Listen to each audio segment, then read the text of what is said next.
Hi, welcome to the channel. I'm Paul from 123 Drone, and this video I'm going to be going through my workflow on how to create construction time-lapse videos using aerial photography and some ground photography, and also the AI programs that I use. Very quick introduction. I'm based in the UK and I create visual solutions for the construction industry, so construction progress monitoring for developers, contractors, stakeholders, architects, etc. And also I film real estate, so fly-throughs, FPV tours, photography, videography, that sort of thing. And I've recently been using AI to help me with various elements of the business. But the construction progress side, the time-lapse is what I've been using it on that for.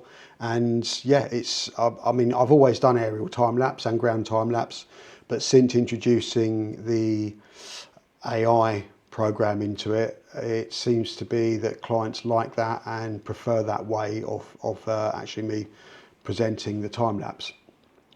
Now, again, there's different use cases for everything really, but the static time-lapse, which I do, I've never been a great lover of, because really, you know, unless you've got 4 or 5 different cameras up, you're only able to capture one angle. So I've pretty much always tried to convince my clients, hasn't taken that much convincing, to opt for the aerial time-lapse. And the way I used to shoot that would be to carry out a waypoint mission at each visit and then blend the two videos together over time. So you then would end up with, for example, if it's a monthly visit and it's a 12-month contract or 12-month project, then you would end up with 12 lots of videos being merged together, which, you know, it looks okay, it can be quite effective. But since introducing the AI tools into the workflow, I find that you can then create a video which is a lot smoother, and the AI is able to blend the two sets of images together. I'll explain that in a second when we go through the workflow. So the software I'll be using today is on the Higgsfield platform. And mainly I use Kling 2.5 because that gives you the option of putting in a sort of a start frame and an end frame. There are other models that do that as well, but I've having played around with it a little bit, I've found that it gives you the smoothest transition between the two frames. And the image software, I'll be using 2 different types of software actually on the image side. I will be using Nano Pro if I need to clean up any of the images, and I'll also be using Topaz AI or photo AI just to clean up, just to give the images a bit of a higher resolution once they've been processed. And I'll also be using ChatGPT to generate some of the prompts. So all I'm going to do now is to go through, pick a site as a previous site that I've worked on, and then I will go through how I'm going to edit the images, and yeah, let's make a start. Okay, so just to explain, this is the interface for Kling 2.5. Actually, this is Higgsfield.ai, and then I've chosen on here on the video side.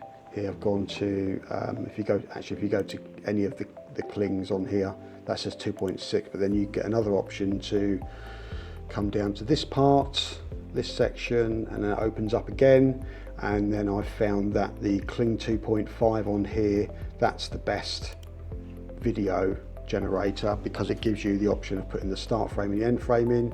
I have used a few others, but from what I've seen, this creates the smoothest transition basically, and the most realistic transition between the two.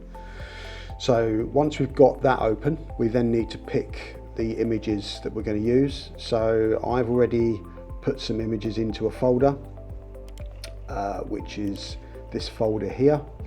So this is a site that I tracked for about 14-15 months, and I've already put the images that I want to use into individual folders, just to make it easy for me really, so I can see that that's August 23 is the first month up to May 25. And then I've also got some extra images here because I never actually got to go to the very last visit before the client put them on the market and decided to start selling them. So what I did was I then used the images off the agent's listing, which I will just show you. So that was the image off the agent's listing, which again didn't have the lawn and everything finished. So what I then did was I put that into Nano Banana Pro just to clean up the image, and as you can see there, now the lawn's done, and I actually asked Nano Banana Pro to create a couple of different angles of that shot as well.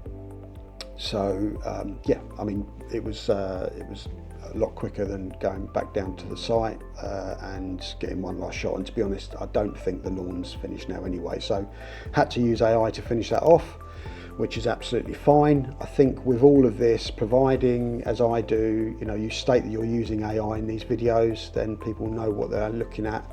For me, the most important thing when you're creating the time lapse, to show it as true as possible, is to make sure that you're using images. You're using your own images and you're not asking AI to just simply create something that isn't there, which is why I like the Kling 2.5, because it's then asking you to put a start and end frame in. So although it's generating the frames in between each scene, or the end of the start and the end of each scene, sorry, you know that what you're looking at is actually what's there. So we go ahead and pick our first frame. So we're going to pick into that. So we're going to go back there to August, that's the first one. And we're going to pick, in fact, I'm going to pick a different one this time. I'm going to pick a top-down shot. So let's have a quick look and make sure that's all loaded in. So it is, so there you go. There's no work being started on the site there. So apart from a little bit of clearing on this bit. And then we want the second image, the second frame, which is going to be the next visit here, which is December. So there's a few weeks, 2 or 3 months gap between each visit. And then we're going to go with, we're going to make it, actually let's make it this one here, because in that way it should be a nice pan down. And you'll see obviously all the foliage come off the trees as well, which adds to the effect. So then we've got our 2 images. So we've got, that's our end image and that's our start image. And then what we're going to do is then the next thing is to put the prompt in there. So okay, now with the prompt, I've tried various different prompts with ChatGPT. I've used other software as well, but to be honest, I mean, you know, you can actually put a really basic prompt in here. So I'll do it twice just to give you an idea. So if I actually put a prompt in here, which is just smooth construction transition between scene 1 and scene 2. So we'll make that a 5-second clip, because it hasn't got that far to go, the camera movement, so 5 seconds is absolutely fine on that. And then keep the resolution at 1080, don't want it at 720. You can upscale it later, which I'll show you. So then we're going to generate that, which is 6 credits, and that's something I'll come to in a bit later on in the video to explain the cost. So that is a really basic prompt. What we can do as well is we can go into ChatGPT, we can put the images in. So let's put that image in, and let's also add the other image. So let's add those 2 images and then put in here, please give me a prompt for Kling 2.5, this is a construction, sorry, for a construction, sorry about spelling today, construction time-lapse between two scenes. There we go, and let's see what that comes up with. So it's analysing the images. Okay, so here's the problem. So you can see this is a lot more long-winded. It's whether you need all of that or not. I mean, what it will do in here, that later on we may need this because it's saying about things that you shouldn't do, critical constraints. So I'm just going to copy that. I'm just going to copy that now. Copy, and then what I'll do is I'll reload that. So let's put that. Let's paste that one, all of that, and generate again, and we'll see what it comes up with. I'm just going to go to list on my screen as well because it's a bit tidier. Okay, so this is the first one. See, what it has done here is put some artifacts in there. So, you know, it's created a lake, it's put some vehicles in there that aren't there. So, you know, sometimes the basic prompts don't work, but we'll wait to see what happens with the prompt that ChatGPT created, because this wouldn't work clearly. You'd have to rerun that because it's coming up with all sorts of artifacts. Now you do get artifacts, and sometimes you have to take a view on how much they're interfering with the actual video. I've probably only had to rerun, I would say, about 25% of the scenes that I've created. So we'll just let this generate and we'll see what it's created here. So the good thing is it's taken a bit longer, so it's obviously thinking about it. And oh, there you go. So let's see what's happened now.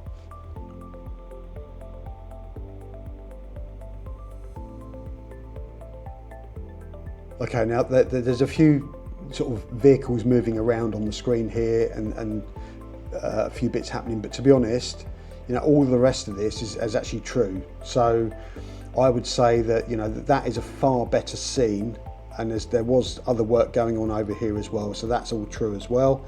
So that matches in with the second shot here. As you can see, there are bits that have turned up. There's a couple of bits of machinery there. So I would say that compared to this, which has got all sorts of machines going on, don't make any sense, this is a far better scene. So great, so we've now got our first two scenes, or our first scene. So what we now want to do is to then create the next scene. So again, there's two different ways you can do this. One is that you can simply now go, you can open this, sorry, and then recreate, and then switch this second scene over to the first scene there, because we want it to continue. So we can do that, and then we go into the next month. So we've now got December, so we've now got March, and we want to pick a scene that's going to match in with that. And of course, you know, again, this is all personal preference, how you want the camera movement to happen, you know, and all that sort of stuff. That's down to personal preference. So I'm going to choose, again, still quite a distant shot. So I'm now going to have this as my next scene here, which I'll just load that in. And I'll show that to you now. So that's going to be my next scene. You can see work's definitely started there. The foundations for the properties are going in. So it's quite a big ask, this, quite a big movement to go from that to swing round and go to that. Now, if you put that at 5 seconds, in my opinion, it's going to be too fast. So I'm going to run that, the same prompt, so we've got our prompt now, which worked on the first scene. So I'm now going to change that to 10 seconds because it's quite a big movement. So let's generate that and see how that comes back. Okay, so that's now generated. That did take quite a while, but I'm actually where I'm working from today, the internet isn't fantastic, so that's why it's taken a few minutes to generate. Okay, so let's see how that scene has now worked.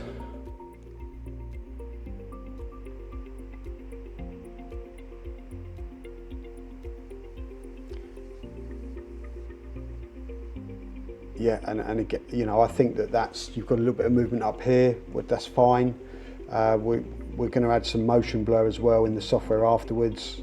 So, you know, I think that's a nice detailed shot.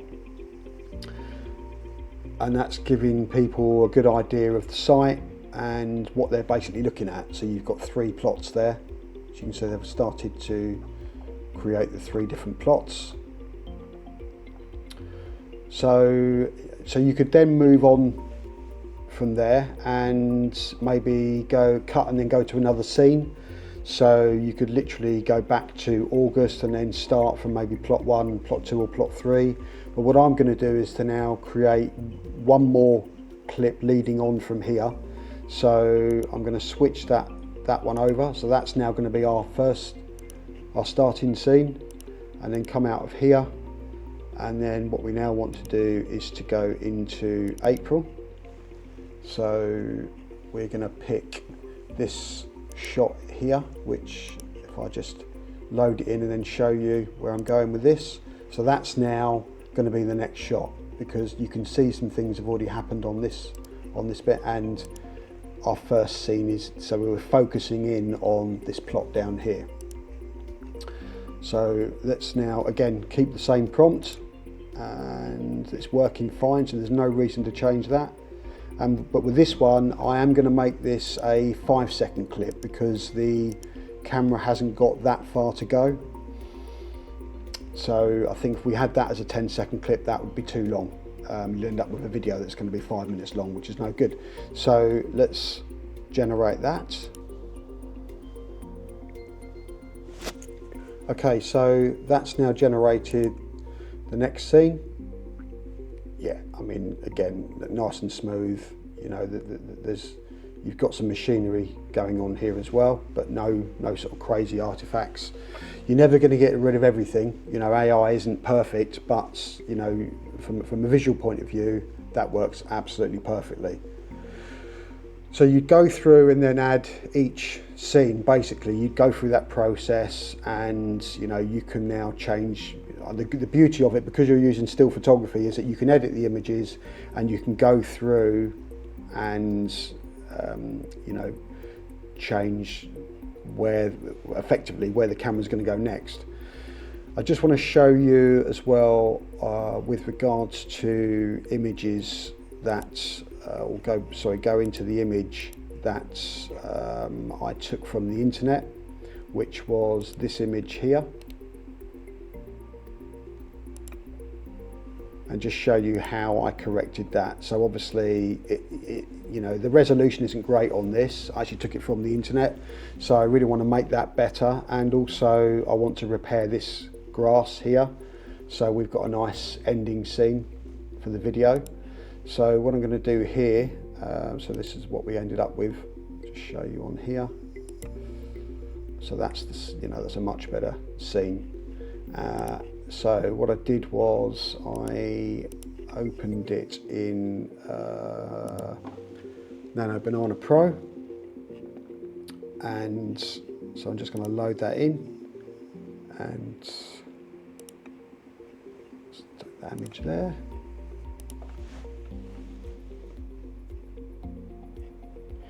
And then the prompt on this one, I'm just going to put please repair the lawns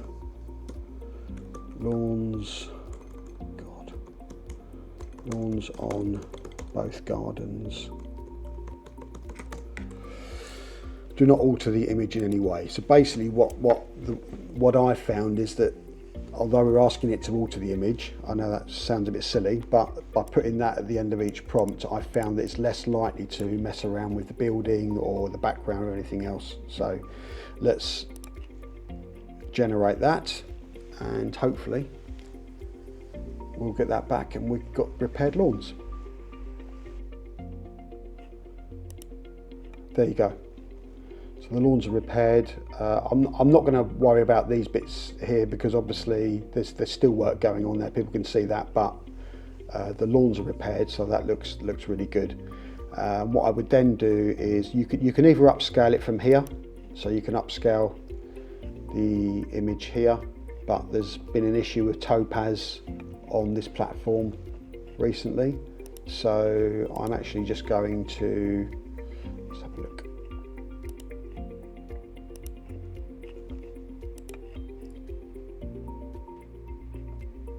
I'm actually just going to upscale it on Topaz Direct.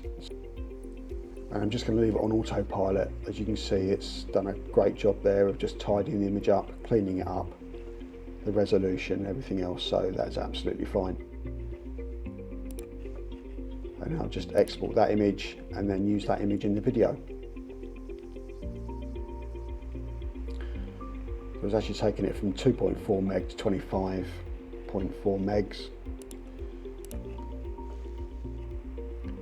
So then what's left to do is to upload the various videos in your chosen editing software. So we're going to go with these videos here. I think these are duplicates. Yep, they're duplicates. That's fine. So we've got 3 videos there at the moment. I haven't gone through and run the other scenes. That's correct. There we go. So now we've got 3 videos. That's a duplicate. So we want that one, and we'll load those in. And then we should have, so the aspect ratio may change depending on the aspect ratio of the image. So we can always fix that. There we go. So that one there, you just need to bring that down. There we go.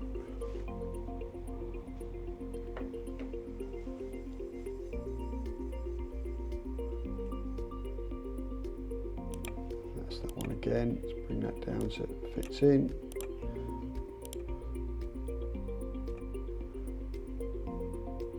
So there you go, get the idea. So the only thing I would do from here is I would just add in some motion blur. It's actually, it kicks out at 24 frames per second, but I've found that by adding some motion blur on here, it just, there we go, just about 30%, it just looks a bit smoother. So I'm going to do that on all of them.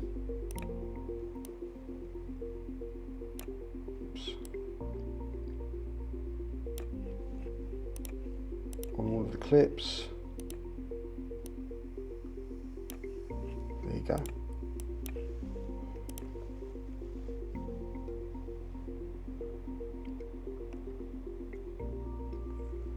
And then obviously you would then edit, color correct, whatever, to your own preference.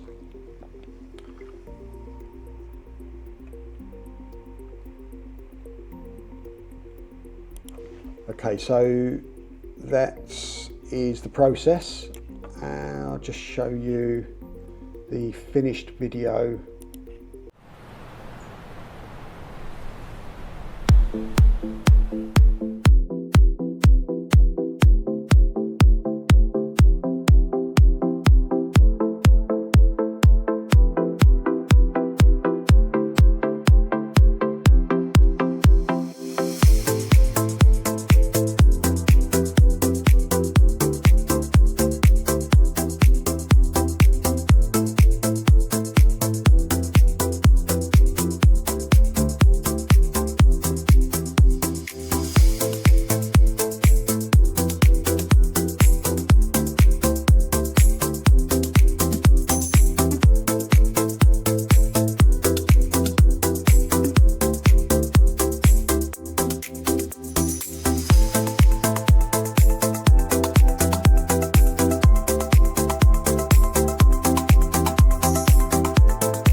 Okay, just a few things to finish up on then. First of all, I hope you like the tutorial. I hope it helps you. And yeah, so I just wanted to go through a couple of things. One is the internal images that you saw on the video. So that was done exactly the same way. I actually took those again from the client's website. I had actually been there and filmed an FPV tour on one of the units, but to be honest with you, it wasn't finished at the time, so I didn't want to use those. So I took the images and run those through, tidied them up a little bit, run those through Nano Banana Pro again, and also basically, like I did with the external shots, used one angle to another angle to then create the panning around each room. That's why you haven't got all the rooms on there, because I put that together really as a demo. So yeah, the internal images were done exactly the same way, same software. The question that I've been asked is how many times do I revisit the sites? Well, most of the sites that I visit, the clients ask me to go back monthly. So ideally, you want to be doing it monthly, because I mean, you can do it with less images. And I have done it on some of my other projects with less images, but of course then you're going to have a bigger gap. So the AI then has to put more effort in, and you're going to get probably more artifacts then in the video. So the more images you put in, basically the more realistic it's going to be. So ideally you want to go back monthly. That's not trying to get to upsell to your clients, but you know, that is the truth of it. You're going to get a more realistic result at the end of it if you go back, I would say monthly ideally. If you can go back more than that, even better. Okay, so yeah, just a quick recap on the software that I've been using. So you've got Nano Banana Pro to tidy up the images, as well as Topaz Photo AI. Then to create the video, it is Kling 2.5 Turbo or Kling 2.5, either one of those. And then any editing software that you use. The cost of it, so I've calculated it. I've got a subscription on Higgsfield, so I've calculated it based on the time-lapse videos that I've created, and it's coming out between £2 to £4 per video for the software cost.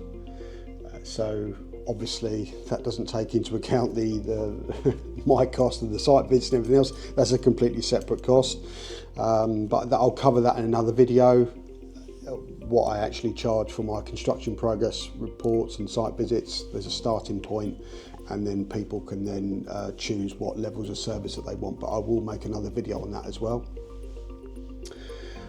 Yeah, I think that's it. So, you know, I will be looking to make more videos. So hopefully, if this one was useful for you, you'll like and subscribe, and I will be putting some more content together over the next couple of weeks. So I hope to see you in the next video. Thanks for watching.